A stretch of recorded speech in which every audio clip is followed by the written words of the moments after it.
Hey guys, what's up? Thanks for tuning in. I'm here with Austin, Blade HQ. How's it going? Good to see you, Shane. Good to see you, man. Yeah. And we're going to talk to you about the Para 3 today. The Para 3, I did a video on this when it first came out. In fact, you guys loaned this to me. Yeah, absolutely. Yeah, you guys loaned me this Para 3. Yep. And you're like, hey, if you want to get a video out just sort of introducing it, here's one you can have on loan, get it back to us by Monday or whatever it was. Of course. And so I raced and did a quick video on it, kind of introducing you to the knife, knowing that I would have to return it. However, you gave me a call and you're like, if you want to buy it, you can buy it because we've got a few more. That's right. And so I was like, heck yeah, paid for it, kept it, and have been using it ever since. So this is sort of the update. Perfect. We got that first look. And I gave you actually a lot of details in that first look. So we're going to not so much talk about all the specs today, cover a few of those, but really what I want to do is kind of talk about the update. And you have one of these as well? Of course, yeah, I have the exact same one, the plain blade in the black. So cool. Now that's the other cool thing about this is the plain blade in black was pretty much what you had when it first came out. Yep, that was the first one that came out, and it was the first one out for a couple months probably. So yeah, yet there's tons now. I know, it's insane. The knife has been out less than a year. I see 7 here. I think there's one that we had that is already out of stock. Or maybe even 2. I remember looking at your website, I saw there was like a dark gray one with some steel. And then I think there was a Crewwear and maybe a Maximate. The Maximate may have come through. The Crewwear definitely did. Okay. Yep. And I kind of wish that we had shot this video a week or 2 ago when you still had that. But we're here now, and this is what we got. Yep. But there's tons of variety now. Look at this. This is crazy. And so we'll go through these and show you some what they all look like here in a second. But as you can see, there's a bunch of different versions now. So what do we got? So we'll start with the one that you have and the one that I have as well. This is just the plain, just your standard Para 3. It's black G10 S30V. Couldn't get any basic than that. But and then if you want to go up from that, you can get the one with the black blade. Very sweet looking. Yeah, absolutely. And I got to say also, blacked out hardware on it. They killed it on that. That's such a nice touch. Oh yeah, heck yeah. Absolutely. I mean, if you're going to go black, go all the way black, right? Absolutely. And so nice smooth action. Yeah, that one was smooth. Real slick. For sure. And then pretty recently they released the Digicam ones. So yeah, this is the Digicam in the plain satin blade. Same thing, S30V, just pretty standard. That one's a little sticky. Is it? Okay. We'll be honest. They all break in. They definitely do. Yeah, it comes with time. Yep. How are you liking your Para 3 for EDC? For EDC, I like it quite a lot actually. Good. So the Para 2, which everybody's aware of and familiar with by now, if you're into knives, obviously. Totally. The Para 3, the Para 2, excuse me. Fantastic knife. I've always loved it. Love the size of it. Love the feel. Love how effective it is and everything.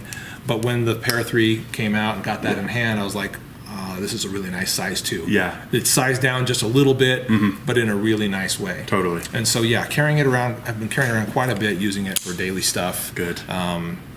Cutting cardboard, opening boxes, and all the stuff that people do with their knives.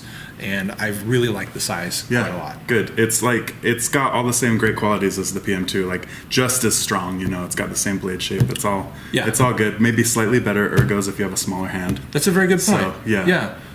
But just like they just knocked it out of the park, man. This is better for me as well, personally.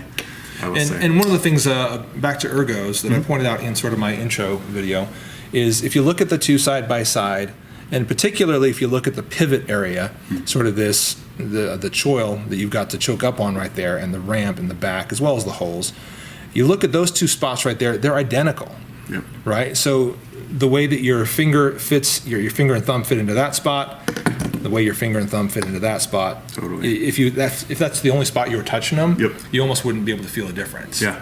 So great ergonomics in that sense. Totally. But like you said, because it is a little bit smaller. Yeah, and it's just a little slightly more round than the PM2 is. That is a good point. Yep. So kind of a more neutral handle. I love that they didn't just scale this down. Yeah, I actually like that as well. They kind of made it its own thing. I mean, we could talk about Benchmade knives and how the full-size grip versus the mini grip. I'm not saying that's bad necessarily. Yeah. But they certainly did just scale one down. A smaller copy. It's just a smaller copy of the other. Yep.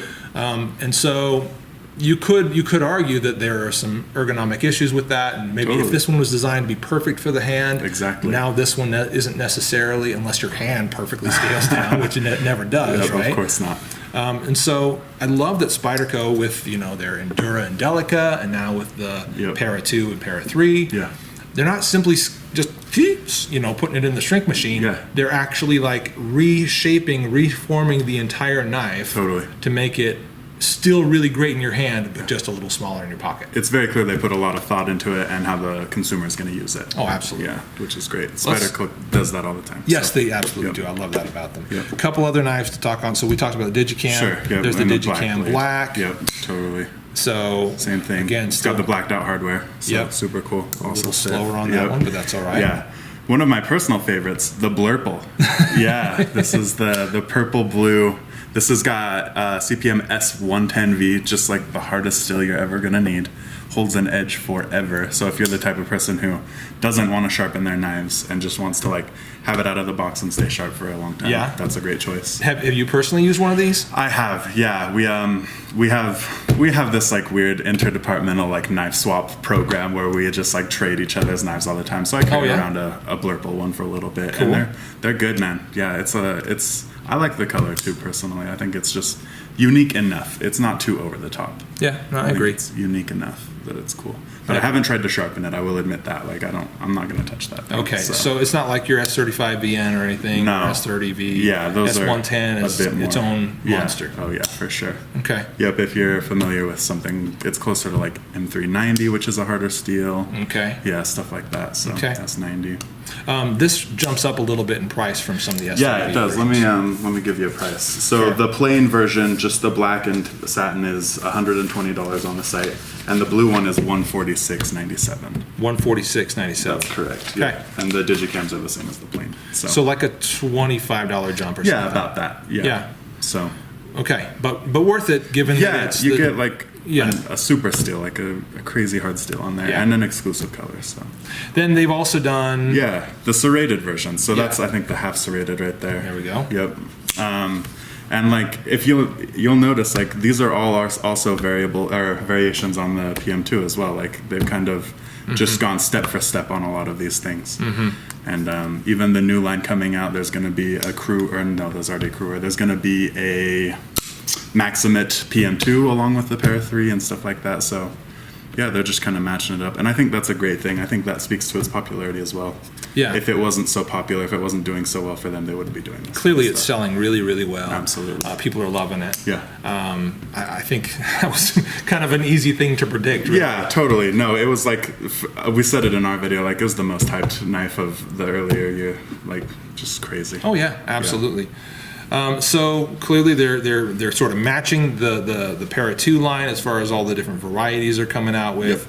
The prices are really comparable. We didn't talk about that yet, but the Para 3 isn't a whole lot cheaper than the Para 2. It is not. That's What is it, correct. like $5-10 cheaper? I think it's about $10 cheaper. Yeah. Yeah, so- they're very comparable. Yeah, as far as price is concerned, and that's good in the sense that all your quality is still there. Yeah, totally. You know, your materials are all identical. Yep. And I would probably say, I don't know, but I would guess that from Spyderco's perspective, the cost of producing a Para 3 versus a Para 2 is almost identical. I would guess very similar as well. And so yeah. they're more or less kind of dropping the price a little bit as a favor and incentive to us to like, look, we know it's a little bit We smaller. recognize it's smaller, You're kind of yeah. getting a little bit less knife, so Totally. we're going to drop the price a little bit. Yeah.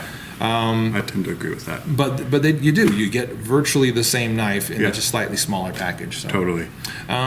So as far as EDC carry, how are you finding it? Because you've carried a Para 2 for a while Yeah, too. of course. Yep. How do you find, as you think about the two side by side, Yeah. having used both? Yeah. What do you like about one versus the other? Sure. I will say that for me, the PM2 feels a little better in the hand. Okay. Just from my hand size, it kind of fills my hand a little better. It just feels really natural Okay. in my hand.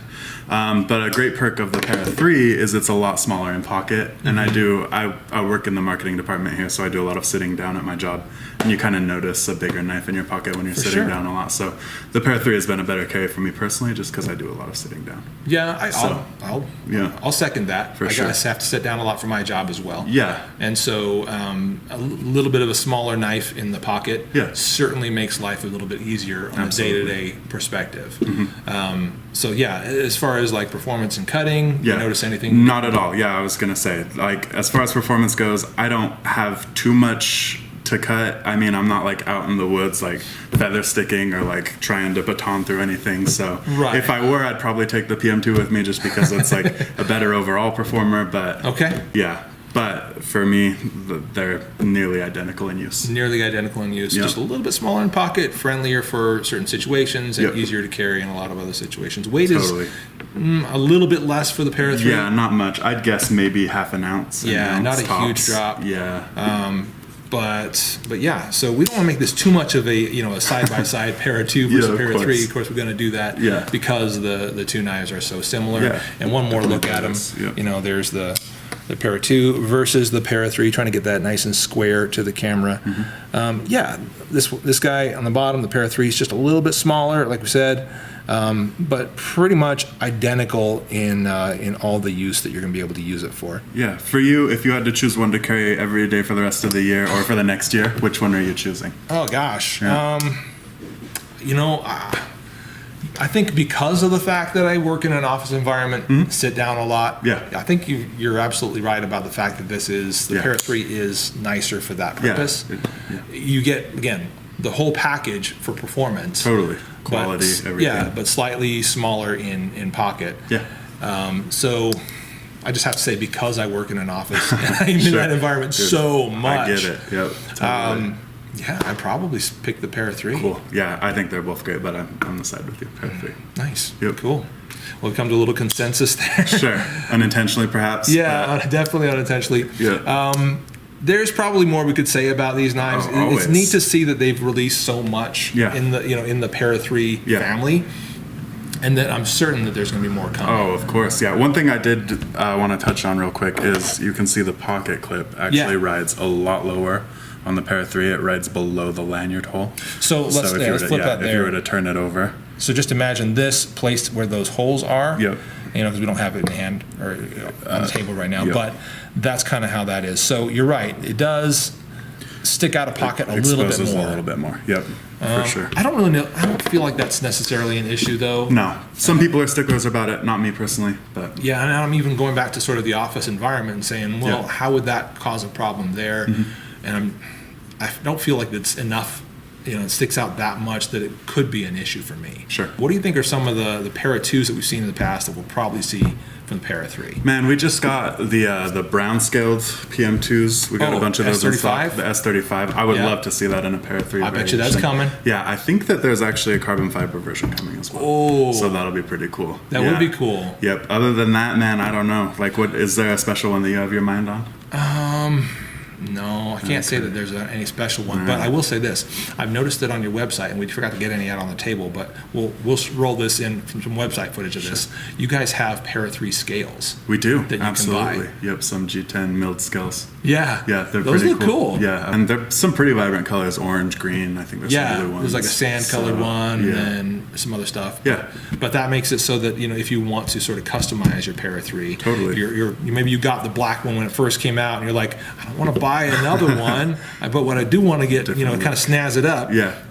Maybe you can get into a set of those scales. Awesome. All right, guys, this has been our Para 3 update. Yeah, Austin, dude, thanks, man. Yeah, of course. Thanks Always again for coming in. Yeah, absolutely. And make sure and check out all the varieties that Blade HQ currently has. I'll have links down in the description for you guys to buy any of the ones that you're interested in. And of course, there's more coming.